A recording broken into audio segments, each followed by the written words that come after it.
আসসালামু আলাইকুম রহমতুল্লাহি বরাকাতু। আলহামদুলিল্লাহ সালাতু ওয়াসসালামু আলা রাসূলিল্লাহ বাদ।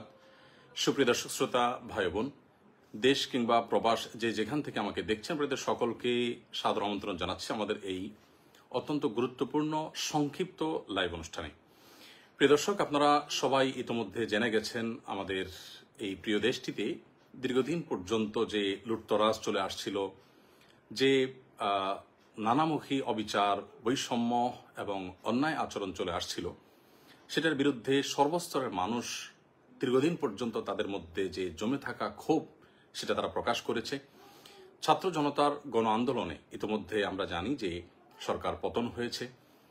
এই পুরো সাফল্যের যে মহানায়কেরা, বিশেষ করে আমাদের শিক্ষার্থীরা, তাদের সকলকে আমরা সকলে বিনম্র শ্রদ্ধা জ্ঞাপন করি। আল্লাহ রাব্বুল আলামিন তাদের সবাইকে এর জন্য সর্বোত্তম বিনিময় দান করুন এবং যে সমস্ত ছাত্র ভাইদেরকে বা যে সমস্ত নিরীহ নিরপরাধ মানুষদেরকে আমরা হারিয়েছি, যাদেরকে হত্যা করা হয়েছে, খুন করা হয়েছে, আমরা তাদের প্রত্যেকের রুহের মাগফিরাত কামনা করছি। আল্লাহ রাব্বুল আলামিন তাদের সবাইকে শাহাদাতের মর্যাদা দান করুন।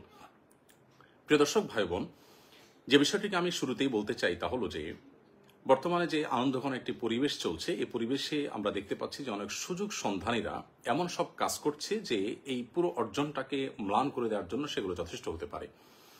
তোমাদের থেকে একটি গুরুত্বপূর্ণ বিষয় হলো যে লুটতরাজ চলছে। এমনকি আমরা সোশ্যাল মিডিয়ার কল্যাণে এও দেখলাম যে রাস্তাঘাটের লাইট পর্যন্ত মানুষ খুলে নিয়ে যাচ্ছে। যারা রাস্তাঘাট থেকে লাইট খুলে নিয়ে যাচ্ছে, যা হাতের কাছে পাচ্ছে সেটাকেই তারা ভেঙে নিয়ে যাচ্ছে এবং যেখানে পাচ্ছে সুযোগ সেখানে তারা লুটতরাজ করছে। এরা কখনো এদেশের বন্ধু হতে পারে না, এরা দেশের শত্রু। এই মানুষগুলো কখনো শিক্ষার্থী বা প্রকৃত অর্থে যারা আন্দোলনকারী ছিল তারা নয়। এই মানুষগুলো অবশ্যই সুযোগ সন্ধানী এবং এই লুটপাট যে কোনো মূল্যে আমাদেরকে বন্ধ করতে হবে। বিধায় যারা যেখানে আছেন, আমি বিশেষ করে মসজিদে যারা আছেন, মসজিদের দায়িত্বশীলদেরকে বিনীতভাবে অনুরোধ করতে চাই, আপনাদের মসজিদ থেকে আপনারা আহ্বান করুন, ডাক দিন, যেন কোনো প্রকার লুটতরাজ, কোনো প্রকার অরাজকতা যেন না চলে। কেউ যেন আইন নিজের হাতে তুলে না নেয়। কোনো প্রকার অরাজকতা যদি চলতে থাকে তাহলে সেটি আমাদেরই দুর্ভোগ পোহাতে হবে, সেটা আমাদেরই অকল্যাণ বয়ে আনবে। সরকারি কিংবা বেসরকারি কোনো স্থাপনা যেন কোনোভাবে নষ্ট না হয়।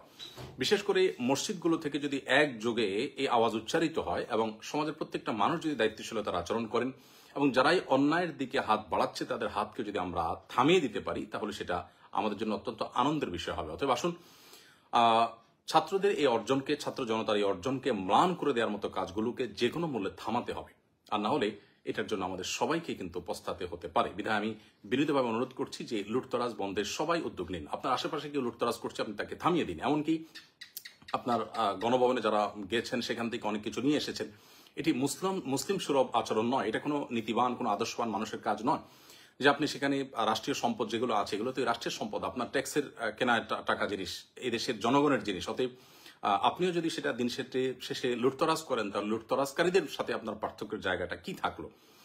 আমি আবারও বলতে চাই অত্যন্ত বিনয়ের সাথে যে প্লিজ সবাই যার যার জায়গা থেকে শান্তি বজায় রাখুন এবং সবাই শান্ত হন।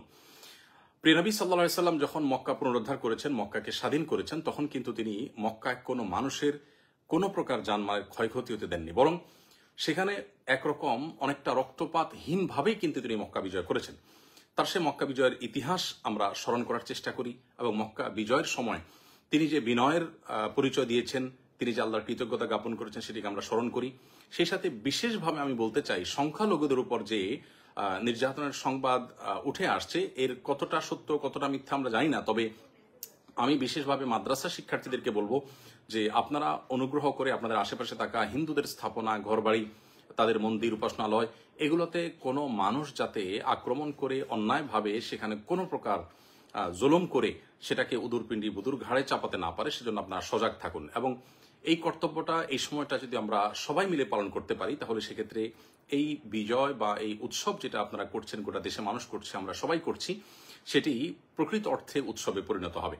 বিধায় কোনো সংখ্যালঘুর উপর যদি নির্যাতন হয়, তাহলে সেক্ষেত্রে যে জুলুমের বিরুদ্ধে আন্দোলন হলো, যেই জুলুমের বিরুদ্ধে এই গণ আন্দোলন হলো, গণ অভ্যুত্থান হলো, আমরা ৭১ দেখিনি, আমরা ২৪ দেখেছি। আমরা এই গণ আন্দোলনের যে সাক্ষী হয়েছি, সেটি প্রকৃত অর্থে সার্থক হবে তখনই যখন এটাকে সম্পূর্ণরূপে সংখ্যালঘুদের উপর নির্যাতন বন্ধ এবং সকল প্রকার লুটতরাজ বন্ধ করার প্রচেষ্টা আমরা প্রত্যেকটা মানুষ করতে পারবো। আমি আবারও বলছি যে সংখ্যালঘুদের নিরাপত্তা সবাই নিশ্চিত করুন প্লিজ। মসজিদের মাইক থেকে হিন্দু ধর্মাবলম্বীদের ঘর বাড়ি তাদের স্থাপনায় কোনো প্রকার কেউ হাত দিয়ে যদি কোনো কিছু ভাঙতে উদ্যত হয়, আগুন দিতে উদ্যত হয়, কোনো প্রকার অন্যায় আচরণ করতে উদ্যত হয়, তাহলে ইমাম সাহেবের নেতৃত্বে সেই কালো হাত ভেঙে দিন, সেই কালো হাতকে থামান।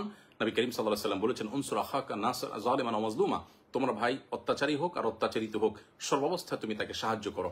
অত্যাচারিত যে তাকে সাহায্য করার অর্থ তো খুবই পরিষ্কার, যিনি অত্যাচারী তাকে সাহায্য করার অর্থ হলো তার অত্যাচার থেকে তার হাতটাকে বন্ধ করে দেওয়া, থামিয়ে দেওয়া, অর্থাৎ তার অত্যাচারকে বন্ধ করার উদ্যোগ নেওয়া। অতএব আসুন প্রতিটা মসজিদের মাইক থেকে সংখ্যালঘুদের রক্ষা, তাদের প্রতি অন্যায় আচরণ যাতে কোনোভাবে না হয় সেগুলো আমরা সতর্ক করি, প্রত্যেকটা মানুষকে সজাগ করি, সবাই যেন চোখ কান খাড়া রাখি এবং সেই সাথে বিশেষভাবে যত প্রকার লুটতরাজ হচ্ছে বা হয়েছে এগুলো যেন বন্ধ হয়।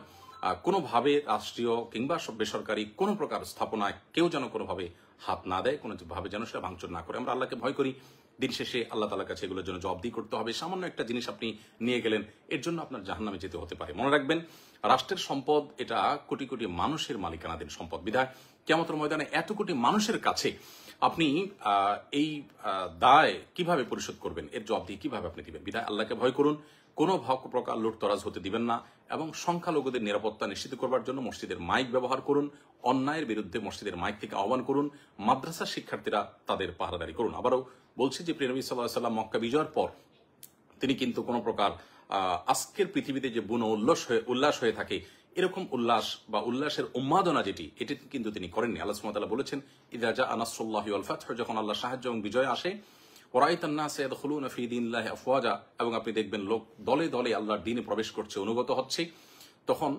ফাসাব্বিহ বিহামদি রাব্বিকা ওয়াস্তাগফিরহু, আল্লাহ তাআলার তাসবিহ মাখা প্রশংসা আপনি জ্ঞাপন করুন এবং আল্লাহ তাআলার কাছে ইস্তেগফার এবং ক্ষমা প্রার্থনা করুন। একজন মুসলিম বিজয়ের আনন্দে আল্লাহর শুকরিয়া আদায় করবে, বিনয় অবনত হবে এবং নিজেদের কোনো ভুল ত্রুটি হয়ে থাকলে তার জন্য আল্লাহর কাছে ক্ষমা প্রার্থনা করবে। দম্ভ বা অহংকার তারা দেখাবে না। যারা দম্ভ দেখিয়েছে, অহংকার করেছে, তাদের অহংকার এবং দম্ভ কিভাবে চূর্ণ হয়েছে আমরা দেখেছি। আমরাও যদি একই কাজ করি তাহলে একই পরিণতি আমাদেরকে বরণ করতে হবে। যারা জুলুম করেছে, লুটতরাজ করেছে, অবিচার করেছে, বৈষম্য করেছে, সেগুলোর পরিণতি আমরা দেখতে পেয়েছি। আমরাও যদি একই কাজ করি বা আপনারাও যদি সাধারণ মানুষও যদি একই কাজ করেন তাহলে একই পরিণতি আমাদেরকে বরণ করতে হবে। আল্লাহর ভয় আমরা অন্তরে জাগ্রত রাখি।